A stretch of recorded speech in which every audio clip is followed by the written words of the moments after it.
বাংলাদেশে আমি রিলেশনশিপটা ছিলাম, তো সেটা ব্রেকআপ হওয়ার 1 বছর ধরে আমি সিঙ্গেল আছি। এখন তো তুমি বাংলাদেশে নিষিদ্ধ। আচ্ছা, হ্যাঁ শুনছি, বলো।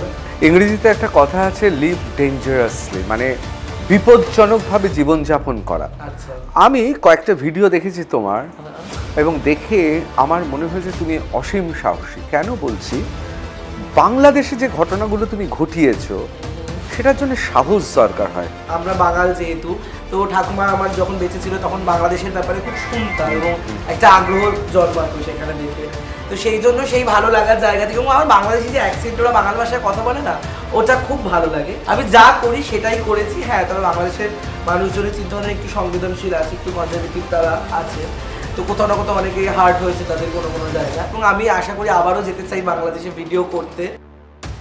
ইংরেজিতে একটা কথা আছে, লিভ ডেঞ্জারাসলি, মানে বিপজ্জনকভাবে জীবনযাপন করা। আচ্ছা, আমি কয়েকটা ভিডিও দেখেছি তোমার, এবং দেখে আমার মনে হয়েছে তুমি অসীম সাহসী। কেন বলছি, বাংলাদেশে যে ঘটনাগুলো তুমি ঘটিয়েছো সেটার জন্য সাহস দরকার হয়।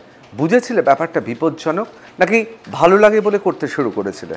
দেখো, বাংলাদেশটা আমার খুব কাছের বলতে, আমার মানে আমরা বাঙাল যেহেতু, তো ঠাকুমা আমার যখন বেঁচে ছিল তখন বাংলাদেশের ব্যাপারে খুব শুনতাম এবং একটা আগ্রহ জন্মাতো সেখানে দেখে। তো সেই জন্য সেই ভালো লাগার জায়গা থেকে, এবং আমার বাংলাদেশি যে অ্যাকসেন্ট, ওরা বাংলা ভাষায় কথা বলে না, ওটা খুব ভালো লাগে। তো সেইখানে গিয়েও বাংলাদেশে আমি অনেক ভিডিও করেছি অনেক রকম, এবং একটা ভীষণ কন্ট্রোভার্সির মানে মধ্যে ওখানে ছিল, মানে জড়িয়েছিলাম।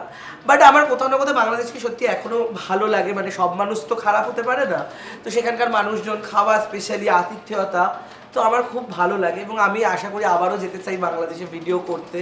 হ্যাঁ, একটু প্রবলেম চলছিল, বাট এখন সব ঠিকঠাক আশা করি হয়ে যাবে এবং আমি আবার যেতে পারি। সেই বিষয় আরও সাহসের ব্যাপার নেই, যে সাহসিকতা কিছু করে এসেছি ওখানে গিয়ে আমি খুব ভীষণ একটা, আমি যা করি সেটাই করেছি। হ্যাঁ, তবে বাংলাদেশের মানুষজনের চিন্তাভাবনা একটু সংবেদনশীল আছে, একটু কনজারভেটিভ তারা আছে, তো কোথাও না কোথাও অনেকেই হার্ট হয়েছে তাদের কোনো কোনো জায়গায়।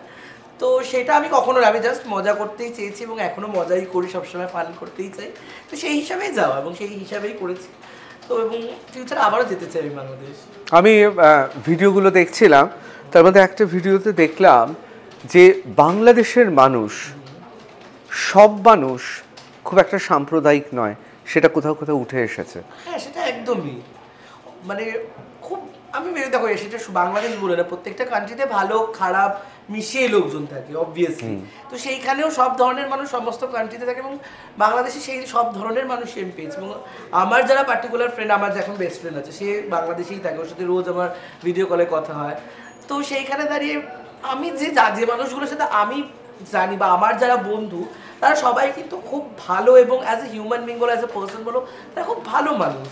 তো সেই মানুষ সত্যি, মানে যে ক্যারেক্টারিস্টিকটা ভীষণভাবে দরকার একটা ভালো মানুষ হওয়া, তো সেটাই আমি ইম্পর্টেন্ট বলে মনে করি। তারা যেহেতু ভালো, তাই জন্য তারা এখন তাদের সাথে আমি বেশি কথা বলি, এবং মাঝে মধ্যে আমি বাংলা ভাষাটা বেরিয়েও যায় আমার কথা বলতে বলতে। না, সেটা খুব সুন্দর লাগে, খুব স্বতঃস্ফূর্ত লাগে। আমাদের তোমাকেও খুব ভালো লাগে, আমি তোমাকে থ্যাংক ইউ বলছি। আর আমার একটা কনফিউশন আছে, আমি ছোটবেলা থেকে তোমাকে দেখে খুব ক্রাশ খেতাম। একটা গোপ্পর, একটা সেই হ্যান্ডসাম লোক সাংবাদিকতা করছে, একটা মনের মধ্যে একটা বাটারফ্লাই ফুটছে, তার সেই রকম ফুটতো। এবং আমি কালকেই প্রয়াগরাজে স্নান করে এসেছি। সেই স্নান করে এসে আমার যে ভ্যালেন্টাইন্স উইকে তাও আবার স্বপ্নটা পূরণ হবে, তোমার সাথে সামনাসামনি কথা বলছি, তার জন্য মহাদেবের অসংখ্য কৃপা যেটা ঘটিয়েছে। তো তোমায় ইনভাইট করার জন্য আমি তোমাকে থ্যাংক ইউ জানালাম। এটা মন থেকে বললে? একদম মন থেকে। এখন কি স্থায়ী তাহলে কোনো জীবন সঙ্গী নেই? না, রিসেন্টলি আমার ব্রেকআপ হওয়ার পর, মানে যে বাংলাদেশে আমি রিলেশনশিপটা ছিলাম, তো সেটা ব্রেকআপ হওয়ার 1 বছর ধরে আমি সিঙ্গেল আছি। এখন তো তুমি বাংলাদেশে নিষিদ্ধ। আচ্ছা, হ্যাঁ শুনছি, বলো। দেখো, নিষিদ্ধ বলতে হয়তো আমার এগেনস্টে কিছু থানায় অভিযোগ হয়েছে, বা অনেক জায়গায় থানায় একটা কারণে কারবাই ওইসব চলছে, বাট আমি মনে করি না নিষিদ্ধ ওয়ার্ডটা পারফেক্ট হবে আমার জন্য।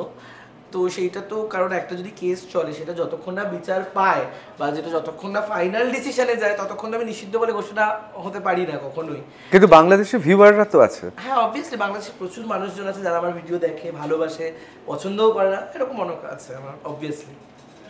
এবং আমি তো আবার বললাম, বাংলাদেশের মানুষ আমার খুব ভালো লাগে। ওই অ্যাকসেন্টে যে ছেলেগুলো কথা বলে না, এইটা একটা যে পছন্দের লিস্ট আছে না, এইটা একটু বাংলাদেশি অ্যাকসেন্টে যদি বাংলাদেশি ছেলেগুলো হয় না, কি ভালো যে লাগে। এরকম খাইসাল জাইসাল মাথা নষ্ট হয়ে গেছে বলবে, আমার তো শুনেই মানে মনটা উড়ু উড়ু করে।